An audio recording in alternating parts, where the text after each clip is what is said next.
Obviously they made the substitute. Casado goes into centre midfield where he should be, and they start to dictate. They have a spare man in there. Palmer goes in that little inside right position, couldn't get picked up, and the rest is history. They deserved it thoroughly, and Spurs were left wanting, really. They're too easy to play against Tottenham. I've said this time and time again.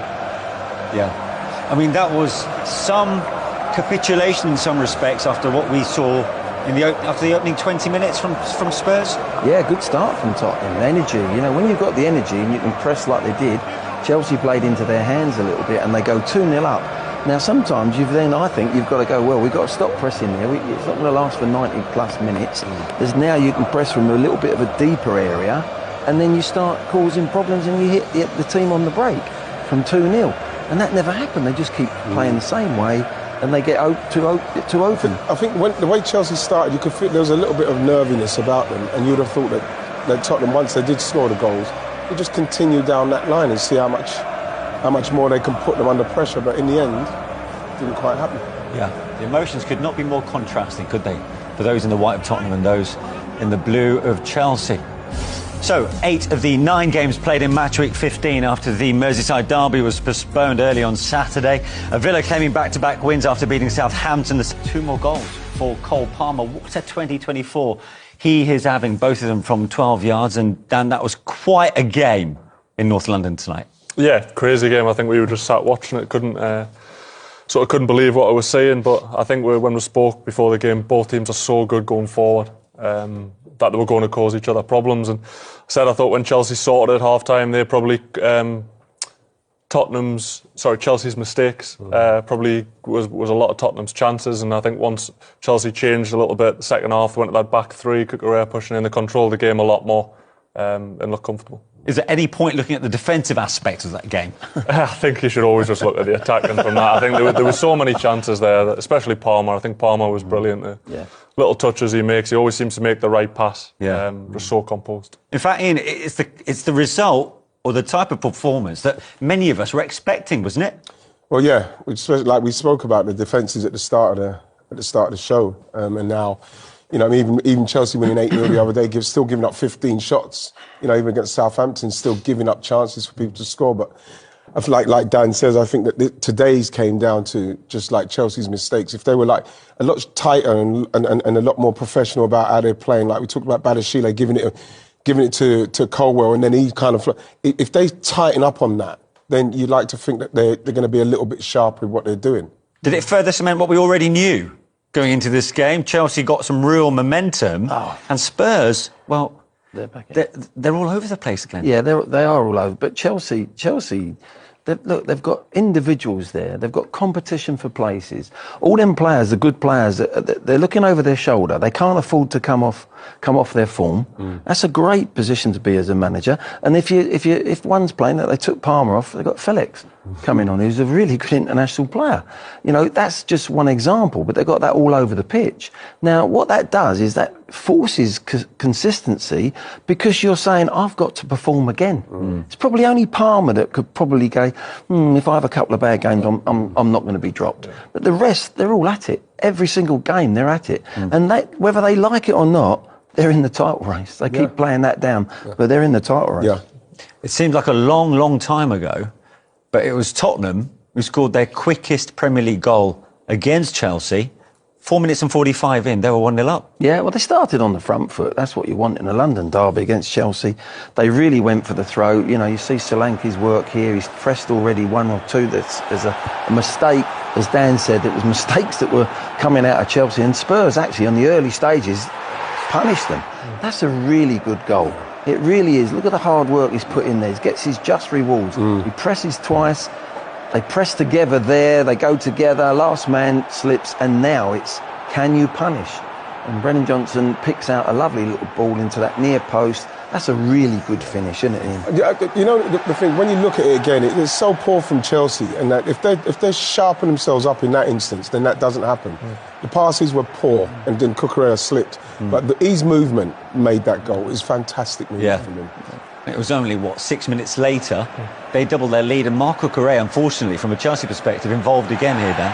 Yeah, slips. Obviously wasn't happy with his footwear, but same sort of things we spoke about. I think, as I said, it comes from a Chelsea mistake, and it surprises us because especially that first one, that's all Tottenham want you to do. They want you to go backwards so they can put that pressure on you. They've got that high line, and you just thought that first half Chelsea would have tried to expose that a little bit more. It was a great finish from Kulusevski. Great finish. It's really top finish, this, isn't it? He knows what he's doing, through the legs, back across the keeper, and there's the slip. Get those boots changed. And that's the clever bit there, through the legs. He knows exactly, drives it into that bottom corner. Really good finish. Look, happy days. Everyone in that stadium with Spurs supporters are happy, apart from Cucurella, who throws his boots away. But at the end of the day, it's how you want to start. Now you've got to think, right, we're 2-0 up. What do we do next? But it's the Spurs way, it's Ange's way. We keep playing the same way. And in the end, Chelsea, because Chelsea had chances actually in the first half as well. What did you make of that boot fiasco?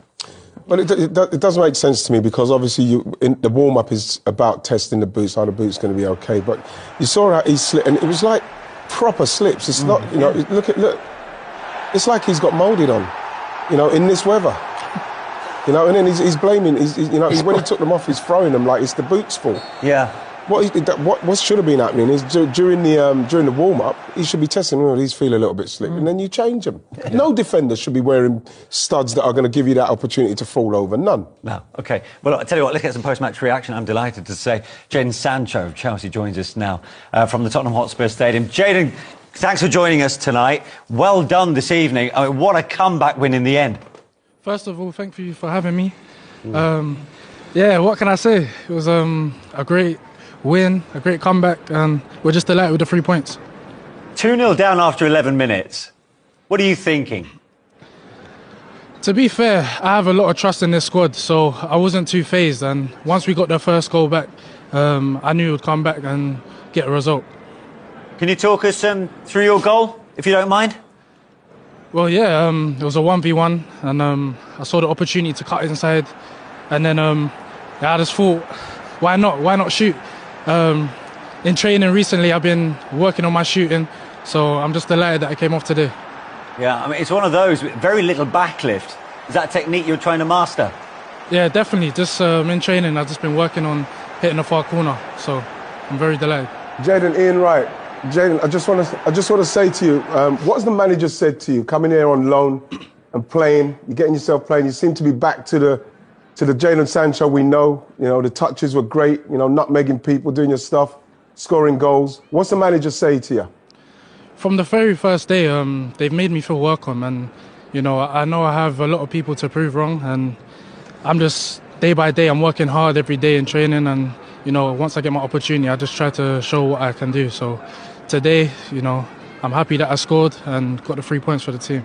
Nice. Actually, it's the first time you've scored in successive Premier League games.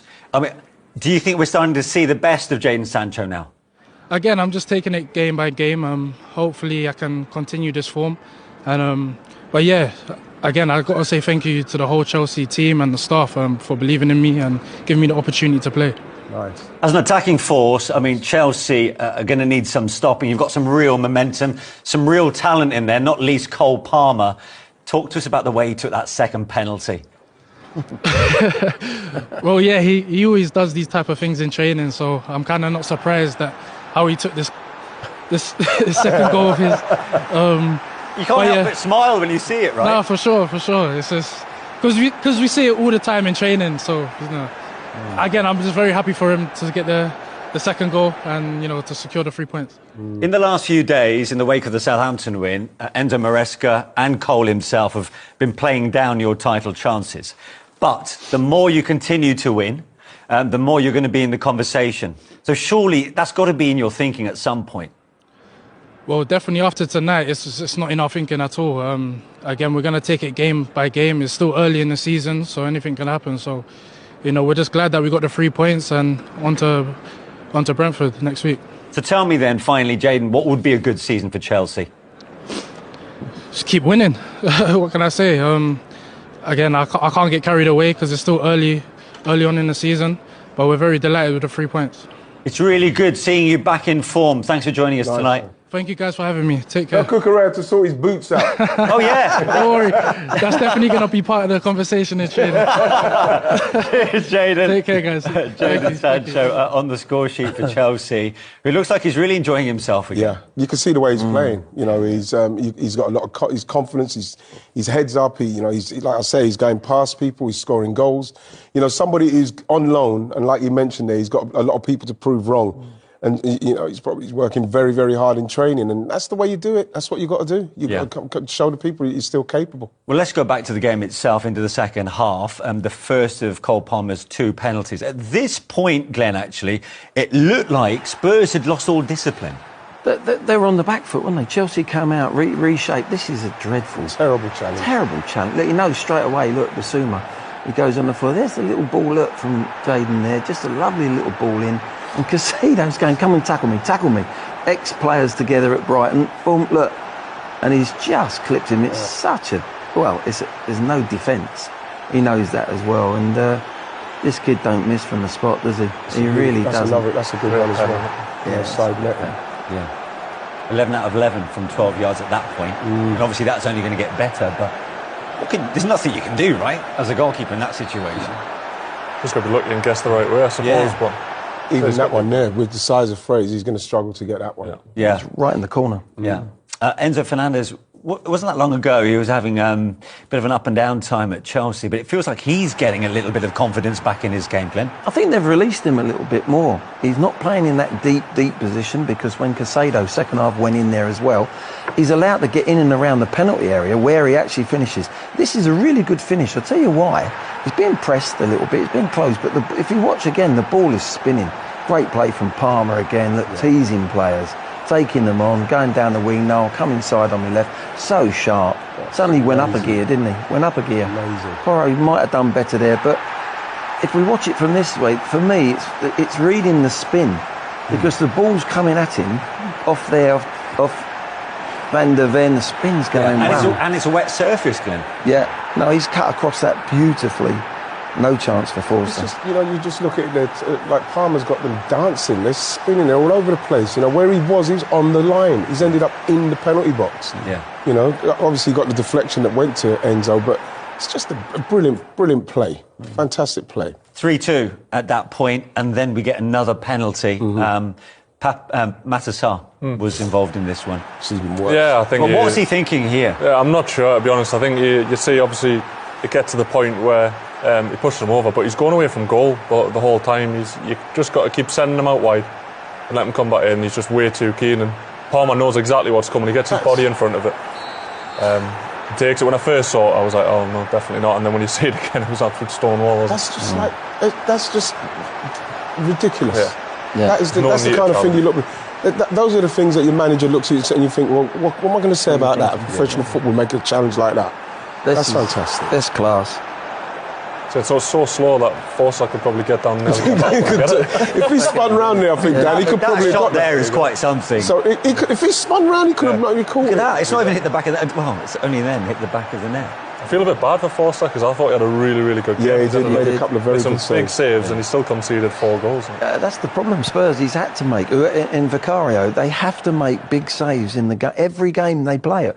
We covered them in the week, didn't we, against Bournemouth? We did, yeah. Forster made some great saves, and he did against Roma. And every game, there's too many chances being created against Tottenham.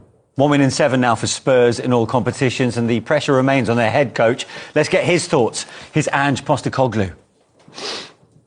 Well, Ange, with an afternoon that did start so well, are you scratching your head at how you come away from that empty-handed? Yeah, look, it's a sore one for sure. It's painful. Yeah, we started the game really well. Then we lose Romero. You know, it's kind of nothing's run smoothly for us. We have to reshuffle, and then they sort of get a goal in that moment. I still thought we had some big moments to get a third and sort of finish the game off. And then second half was a bit of a ding-dong for quite a while. They obviously scored, but then we had a big chance at 2-2 with Sonny. Swing the game our way, and then we don't take it, and then 2 2 penalties weren't great from our behalf. Just a bit more discipline in the box. And just to rewind on what you said there, so for you, was it quite a key moment losing Romero at the point you did? And I just wondered if you could give us a bit more detail there on what happened exactly. Yeah, I think it's a key point when you lose a player in the first 20 minutes when you started well, especially a centre-back. So, he felt something in his quad, so, he couldn't continue. So, that's not... Paul and Jamie were talking about Cole Palmer just a little bit earlier on and how